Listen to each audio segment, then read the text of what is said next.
This is how you create your sub account. So after you click on agency, this is the dashboard of agency. You go to sub account here, which is this one. Click on it. You will see add sub account.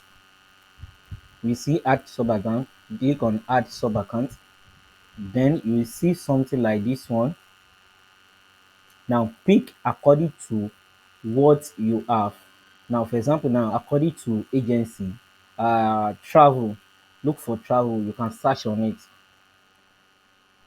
which is travel agency. Pick on it, select, then you select continue.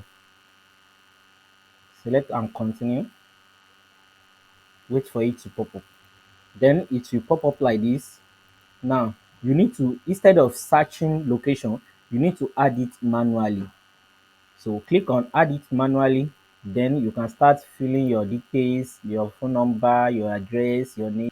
Then you will need to fill up all this address, your first name, your last name, your email, your business name, which is travel, your street, business street, your city, country, then fill up everything, time zone, website, phone number, your phone number, put it here, then everything fill up here.